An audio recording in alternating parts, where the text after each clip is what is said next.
going, everybody? Still for thing here, and welcome back to another Nostalgia Critic reaction. We're going to be catching up with his latest video of his review of the newest Scooby-Doo movie, just simply titled Scoob. Now, as for what I think about Scoob, I actually never really watched it myself because I assumed it wasn't going to be very great, I gotta be honest. I mean, I don't know, like, I do love Scooby-Doo, but I do think it's past its prime for sure.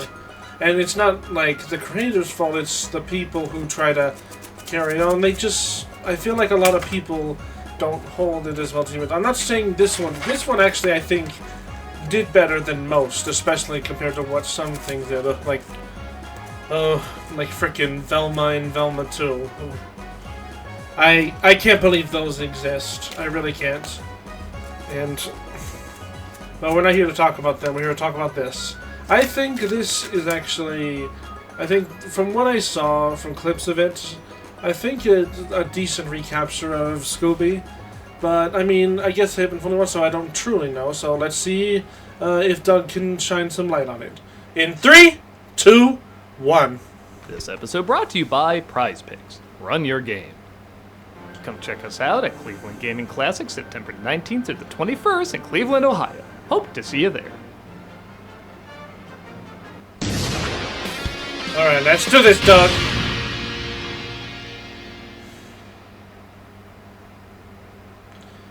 Hello, I'm the Nostalgia Guy. Remember it so you don't have to. I guess I just can't escape this mangy dog, can I? No, he's not mangy. I would describe myself as a Scooby-Doo fan in passing. I'm not expert on it, but in I passing? grew up with the show, and I guess to some extent I'm always going to be a touch curious what they're doing with the formula and characters. I guess who the makers of the 2020 movie Scoob were aiming for. The film got mixed responses from a lot of fans and critics, and it's not hard to see why. Yeah, not definitely. Much of a mystery, a lot of the voice actors were changed. It seemed more focused on building another cinematic universe, and it was seen as too cynical. Well, yeah, but it was also at the start of the pandemic, and this kind of light shit was exactly what I was looking for. I mean, it's Scooby-Doo. He solves mysteries for Harlem Globetrotters. All you have to do is be competent, creative, and not Velma, and I'll consider it entertaining. No, fair enough. At least it wasn't frickin' Velma, which I won't get into.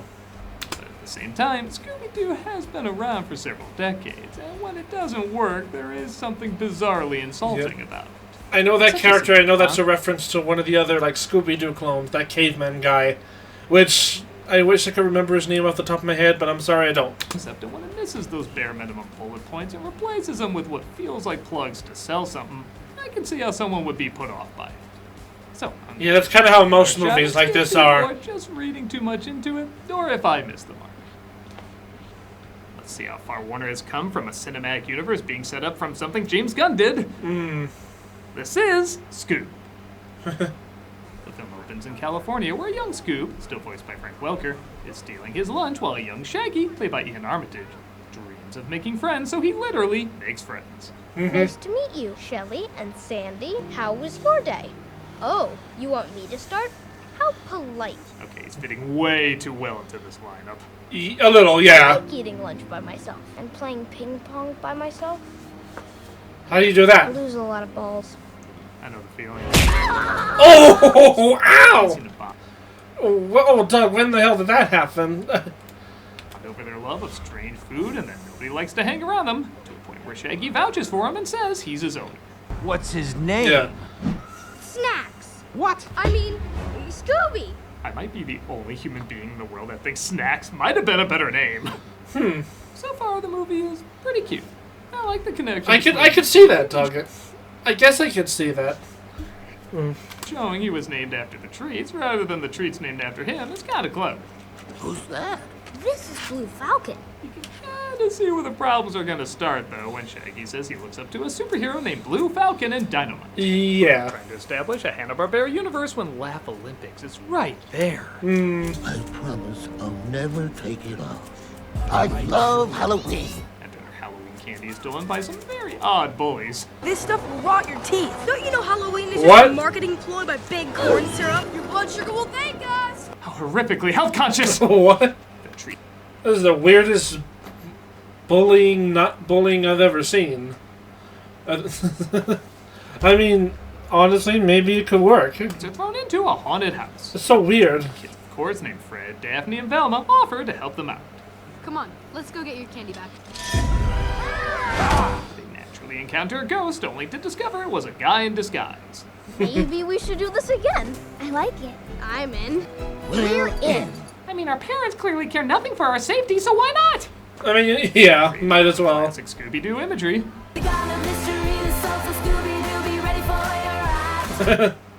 That one being new. Yeah. As they grow older and seem to make a good living solving crimes involving people dressing as spooks. Their voices change too, despite a lot of backlash. Ooh. Forte as Shaggy, Zac Efron as Fred, Amanda Seyfried as Daphne, and Gina Rodriguez as Velma. It's time to turn Mystery Inc. into a real business. Wear a tie and pay taxes? Wait, have you not been paying your taxes? I handle our accounting. We're supposed to be meddling kids. Are we even old enough to pay taxes? That's a good point. My voices sound fine. A part of me gets wanting some better known names for a movie, but my question is Will Forte really bigger than Matthew Lillard? I have no extreme thoughts on either of these actors. They're both fine, but I just don't get replacing someone who is a name and has voiced the character for years with someone who carries roughly the same size audience and hasn't voiced him for years. It's an odd choice. Speaking of... Yeah, that is a very weird choice, but yeah, this... I did see a clip of this guy, but I don't know. I mean, it's kind of like the case of the Mario movie where they pick just people that apparently are just bigger, Doug. I think that's all it is. Because apparently some people will refuse to go to a movie unless a specific actor is in it, which I don't really understand. I mean, I don't fully understand why. I mean, I understand if you like the actor, but you should be able to, like, you should try, like, movies without them in, just see what happens. I don't know, just like in a basic horizon expand. You know what I mean? Expand your horizons. Oh my god. questionable voice choices. We appreciate your interest in Mystery Inc., Mr. Cowell. Identifying potential is what I do. Today's guest star ironically looks less like a cartoon than the actual guest star does. I can't invest with these two involved. What's more valuable than friendship? Literally anything. Simon says if he's going to invest, he doesn't see the point in having Scooby and Shaggy on board, causing the gang to, tell me if you've heard this in Scooby-Doo, split up. Oh yeah, plenty of times. Scooby and Shaggy are attacked by bowling pin scorpions. Yeah, I'm sorry, I'm gonna like a movie where I get to say that. But they're saved by, wouldn't you know it, Blue Falcon. I'm Dee Dee Skies, this guy named Dick Dastardly. Oh, what the He's heck? a psychotic supervillain. He's trying to... you. Okay, even for a series where we're supposed to buy people dress up like dinosaurs to get pirate treasure, this is moving a little fast. Oh, yeah, a little. If it jumps right to that. Blue Falcon doesn't go anywhere without him. And yet here I am, without him. As Kiersey Clemens and Ken Jeong as his assistants, Davey and Dynamite, as it looks like this is actually Blue Why Falcon's does his neck and stretch like that? by That's Mark weird. He's not dead, he retired. We still miss him very, very, very, very, very... Oh no, he's glitching. No, I'm not. So you might have noticed this is less the characters from Scooby-Doo and more the characters from a pup named Scooby-Doo, which you would think are the same, but are actually quite different. This was a bit more of a parody, with changes like making Fred mostly a dumbass and Daphne vainly self-absorbed, which is very different from the original. True. I can see that not being someone's thing, but I see Jason Isaacs voicing Dick Dastardly, and I just shrug. I'm down for this. Yeah. Lowered the bar to new depths of craven ineptitude I didn't even think were possible. Also, I'm sorry, some of these lines still make me laugh. Adventure's calling, and it's for you. Hello, Adventure. Yes, will you take my name and number off your list? Oh, sure, you can tell that to this finger. Nice. Scooby convinced to go along with it while back at the bowling alley. That was pretty good, he actually. searches for clues. A gangly dude that had this habit of using the word like, almost as if he was some middle-aged man's idea of how a teenage hippie talks. Will Forte's in his 50s. Damn. One of the robots, and they look it over. Trace amounts of mustache oil, 12-year-old scotch. Ugh, is the bad guy my dad? First time I've been concerned about Daphne's home life. Yeah. I mean, honestly, it would make a lot of sense for her character. At least make her a little more interesting than just the pretty face character. Let's lead back to Dastardly, and apparently he wants Scoob for his connection to a Look you up. historical figure. Whoa, Scooby-Doo is the last descendant of Peritas? Who's Peritas? He was Alexander the Great's dog. Ah, that would explain explain why he's clever enough to talk, but still sounds like the product of a lot of inbreeding. You put jalapeno peppers on your ice cream? Heat and sweet. And alright, I can't pretend every joke in this is great. Ryan, last time you listened to someone on the internet, you thought Tinder was an app that delivers firewood. Well, I punched up a script I never even read. Where's my paycheck? I will say, honestly, like the robots and stuff in this are pretty cool. I could see this being like good enough for me to want to watch. So, yeah, I could see this. I mean, Dastardly corners Team Falcon and their army of Easter eggs. Hey, I saw Hong Kong Phooey. Hall of Mirrors. Not gonna lie, I always perk up when I hear Hall of Mirrors in anything because visually it's almost always gonna look awesome. Yeah. You, my friend, are special. Honestly, this scene is so cool, I overlook the literal dick jokes being made. Call me Dick. Rick. I'm a dick. Rick. Dick. Rick. Penis. Scooby and Scooby, our heroes try to figure out how to outwit Dastardly. Do something! Like what? Like drop some F-bombs! Hey, man, whoa, let's keep it PG. Even that's hanging on by a thread. Yeah, a little. F-bombs away! Oh, come on. They manage to get away, but find out Dastardly is after Scoob. So Falcon decides to make him an official sidekick, which means he has to take off his collar, which Scooby said he would never remove. Oh, looks like that old collar's in the way of the chest panel.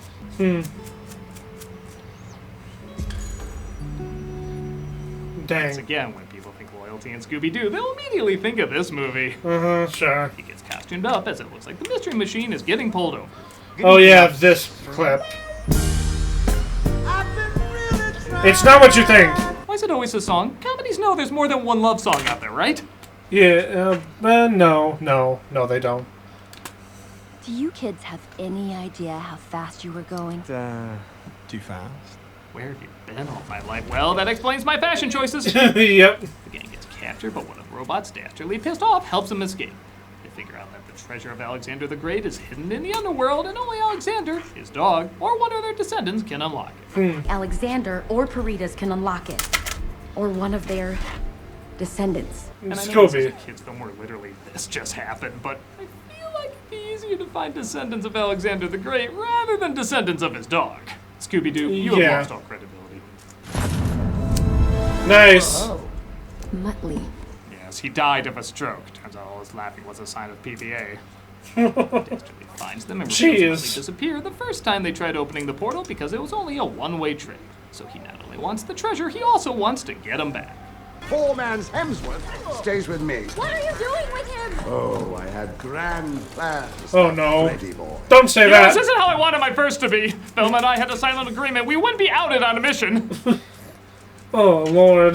Doug, what have you This is Doug done? Walker's jock voice. Might turn to Patrick Warburton by the end. I haven't decided yet. Anyway, this episode brought to you by Prize Picks. Preseason football is underway and college football is just starting, but you can already make season-long more or less picks for the 2025 season on Prize Picks. Yes, it's definitely Patrick Warburton. I mean, it's not a good one, but it's Patrick Warburton. Enter your It's picks passable before enough, week Doug. 1 kicks off. We got Aaron Rodgers under 23.5 passing touchdowns, and Caleb Williams over 24.5 pass rush touchdowns. Been working out pretty good so far. Won $250 on power play. I'm pretty excited about Caleb Williams. Gonna have an O-line and more weapons. Now, while we're in an ad, I just want to say real quick, I'm actually impressed that Doug has yet, keyword yet, to make a Velma joke about her, or a joke about Velma being a lesbian, which would be very impressive if he did, because I remember he loves to make that kind of joke, but I don't know. Again, I've said the keyword is yet. Don't want to jinx it. Weapons. He should do great. Dull bears, as I hear Chicagoans apparently say. I do not have my own weird way of talking. And one of the great things about Prize Picks is how easy it is to use. I mean, look, you just go more or less, boom, done. Don't have to think about it. Well, I do the voice down here. kind of sounds a little bit more like him, but he doesn't just stay down here. He goes up here, and you should go up to Prize Picks. It's simple to play. Just pick more or less on 2 to 6 player stats projections. If you get your picks right, you could cash in and win up to 2,000 times your money. Like I said, it's so easy. Prize Picks is the best place to win cash while watching sports. Join millions of users and sign up today. Download the Prize Picks app today and use code Nostalgia to get $50 in lineups after you play your first $5 lineup. Yeah, I think I'll pass, Code Doug. Nostalgia No thanks. to get $50 in lineups after you play your first $5 lineup. Prize Picks. Run your game. I have issues. Okay, gotta work on it. We'll go to I have Prize issues Picks. too. Don't worry. Come watch me play Final Fantasy VII Rebirth every Friday on Twitch. We also got other content during the week, so come check us out. What? Team Falcon travels to Dastardly's next location. The heat from the geothermal vents is creating a completely unique ecosystem. Which appears to What? be Mesozoic. Whatever, it's just to get Captain Caveman in there. And Yeah. pretty much out of nowhere goes berserk because Scoob took off the collar, even though he points out he told him to. Whipped off your collar? You gave me the lie. But I didn't think you'd really do it. What? Come with us. What happened to us? Yeah, this part is stupid, and honestly, it's been done so What? much better in other versions. Why is this even here to begin with? First of all, you told him to take off the collar, Shaggy. Yeah, you gave him the all clear, which meant like it was. Besides, the collar thing wasn't even like built up enough to be important. What? But then again, why would I expect a movie like this to do anything? It's a Scooby-Doo movie. It's not going to be too emotionally investing. At least not a proper Scooby-Doo movie would, but not this one. This clip is almost 15 years old. Oh. I still laugh my ass off at it. Stop it, Shaggy. I'm not stupid. Are you cheating on me? That's crazy. Oh, right. I forgot about this one from Mystery Inc. Right, because they had Shaggy and Velma date at some point. But that's fucking priceless. Raggy, are you cheating on me? Raggy. I know Frank Welker already has an Emmy, but he should get another one just for that delivery. Yeah. This results in, again, tell me we've heard this in Scooby-Doo, Scooby and Shaggy splitting up. I never thought I'd say this, but Simon Cowell was right. Oh. They run into, as I said earlier, Captain Caveman, voiced Hello, by Jack Captain Dance, Caveman. and question mark Tracy Morgan. Right, I will speak slowly so that you may process the welcoming tones of my voice. Well, my verdict of your voice is that it does not fit under any circumstances. And also, Captain Caveman was the name of the guy, right? Bill Forte's starting to sound better, isn't he? Yeah. I'll admit, I'm just not a Tracy Morgan guy. Probably the most entertaining thing I've seen him do is just talk about octopuses. No, really, this guy's fascinatingly obsessed. He taught me how to live in an environment that can be sometimes hostile. Gave me wisdom and understanding. That is light years more engaging than him as Captain Caveman. And something is wrong when a sentence that weird sounds so correct. Dang, Yeah. those are some dope wheels. Damn. He's... Okay, not quite there, but he's still alarmingly too close. Yeah, he's pretty... Honestly, Doug, I do agree with you. Now that I've listened to it enough times, I actually do agree that Cranky's voice actor could have been better in that one. But I mean, again, like, pretty much everyone's voice in the Mario movie, other than Bowser, was passable enough. Although, I also do have questions about Seth Rogen. Though, then again, I just have personal issues with Seth Rogen as Donkey Kong. Or just Seth Rogen in general. After all, he participated in making them. Okay, that's the last connection I'll make. Shaggy has a random change of heart from his random change of heart. Yeah, at least this dumb shit doesn't last that long. But Dastardly disguises himself as Fred to trick Shaggy into taking him to school. How did the mystery machine get down there? And was holding us captive on his super awesome airship.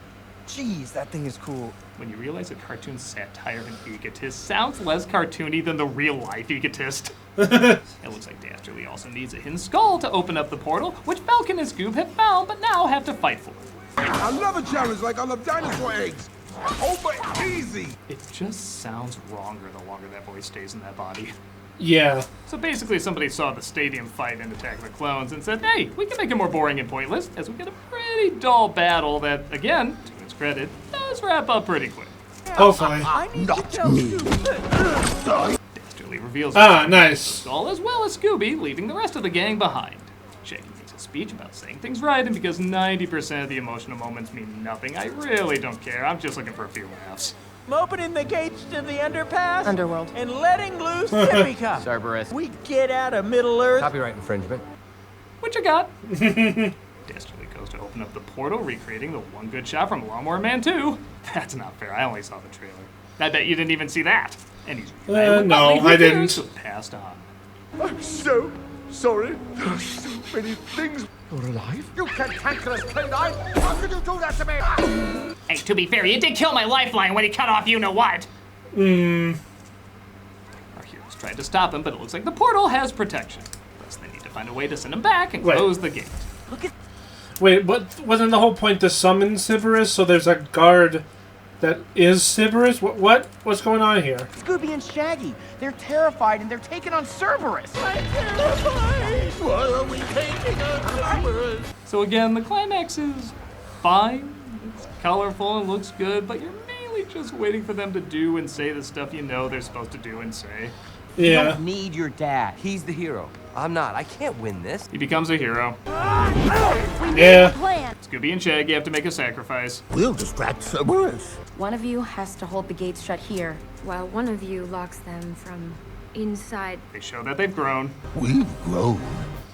Or literally say it, because again, emotionally we know they haven't grown. Mm-hmm. And Shaggy chooses to keep the portal locked on the inside so Scooby can continue to live his life on the outside.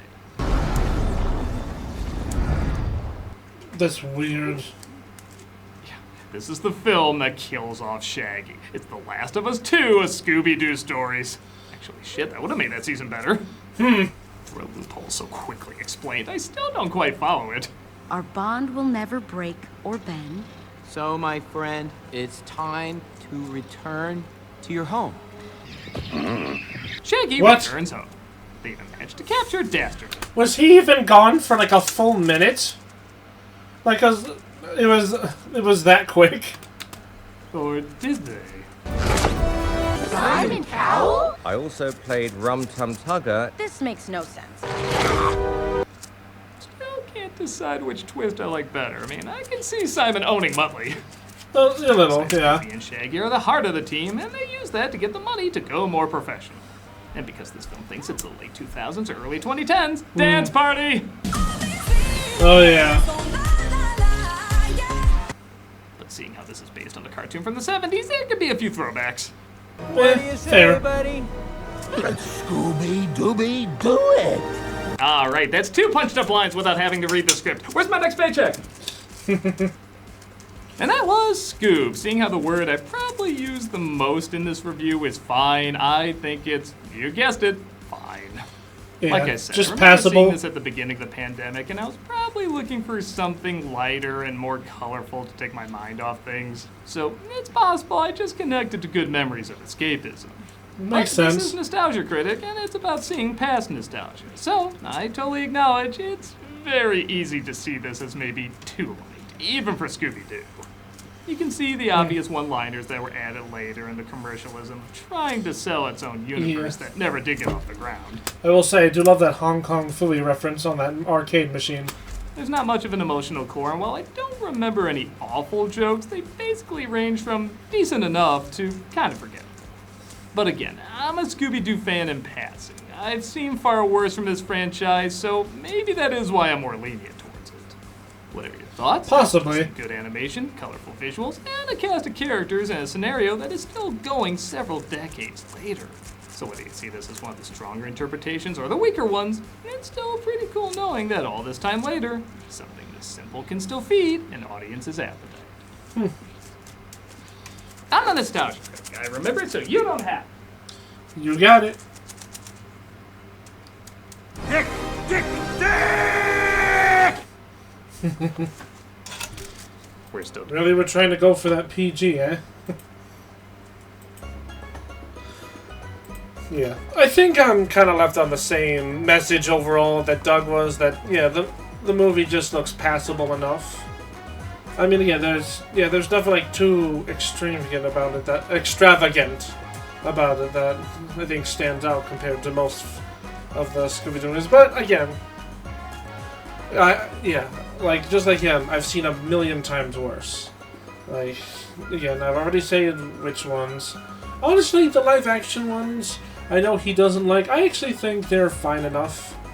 Honestly, to me, they're in the same ballpark as Scoob.